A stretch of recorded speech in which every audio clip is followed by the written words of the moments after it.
पहला previous transparency accountability को encourage करने के लिए क्या क्या काम किया है। They must have sufficient knowledge in RTI act. अभी जो सीआईसी का हम बात बोल रहे हैं, स्टेट गवर्नमेंट में भी ऐसा है।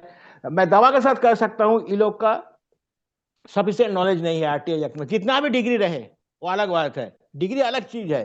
कानून का हिसाब से विचार करना, आरटीआई एक छोटा एक्ट है, इतना एक्ट भी अगर उन लोग को जानकारी है नहीं, बहुत सा किताब है तुम देख के जजमेंट दो, लेकिन नहीं मिलता है। इसीलिए सफिशिएंट नॉलेज उसको होना चाहिए। अकाउंटेबिलिटी ऑफ इंफॉर्मेशन कमिश्नर बहुत इंपॉर्टेंट पॉइंट मेरा हिसाब से।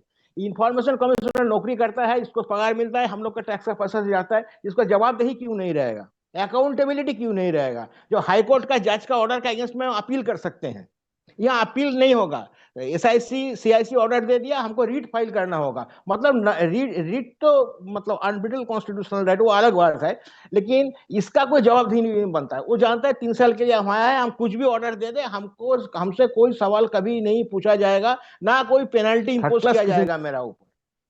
अच्छा, नेक्स्ट पेपर एडवर्टाइजमेंट। इन लोग का मतलब अपॉइंटमेंट का पहले प्राइमरी सिलेक्शन होने का बाद इन लोगों का पेपर प्रीवियस क्रेडिबिलिटी का एक पेपर अनाउंसमेंट होना चाहिए। मतलब जैसे उम्मीदवार देते हैं जो मेरा प्रीवियस रिकॉर्ड है, मेरा नाम में इतना केस है, इतना संपत्ति है, ये है वो है, सब देता है ना, चुनाव के पहले निकालता है पेपर में, न्यूज पेपर में, वही इन लोग का भी होना चाहिए। उसको दिखाना चाहिए मैं ट्रांसपेरेंसी और अकाउंटेबिलिटी के लिए इसका पहले ये सब काम किया है।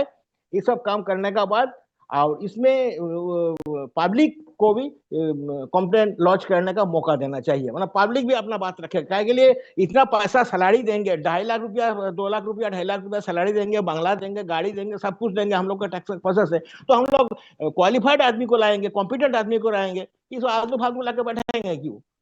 Next point, citizen have right to launch complaint. जब इंफॉर्मेशन कमिश्नर हो जाते हैं, उसमें बैठ जाते हैं, उनका बाद उनका काम जो हो रहा है, काम जो कर रहे हैं, उसका अगेंस्ट में पब्लिक को, सिटीजन को, पब्लिक को मतलब सिटीजन को कंप्लेंट लॉन्च करने का चांस देना चाहिए। काहे के लिए ऐसा देखा गया है, बहुत सारा कमिश्नर है who are completely incompetent for their post. Rather, I would say a square peg in a round hole.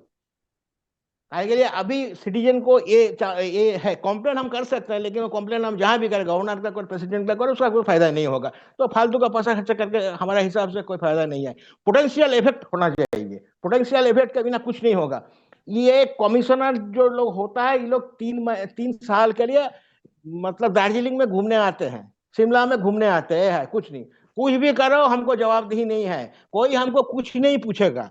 और सिलेक्शन कमेटी भी ऐसा है कि भाई किसी को बैठा तो कोई बात नहीं, ये तो हमारा प्यारा था ना सर्विस टेन्योर में, इसको दे दो, 3 साल कमा लो, 2.5 लाख रुपया करके मिलेगा, बंगला मिलेगा, गाड़ी मिलेगा, कमा लो। ऐसा नहीं होना चाहिए, बंद करना चाहिए। नहीं तो ऐसा जो मध्य प्रदेश में जो घटना हुआ है, ऐसा आलतू फालतू आदमी आके वहां बैठेगा।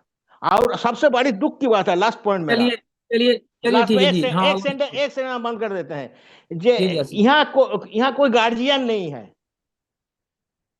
सबसे बड़ी बात ये हो गया ना, ये मतलब एनआरकी आ गया है, जो जो मर्जी करता है, कोई पूछने वाला नहीं है, किसी का कोई पनिशमेंट नहीं होता है, खाली बहानाबाजी, ह्यूमैनिटी, अधिकार, ये सब बहाना करके मतलब काल्पिट को बचाने का रास्ता खोज रहा है, और कुछ नहीं। Thank you ji.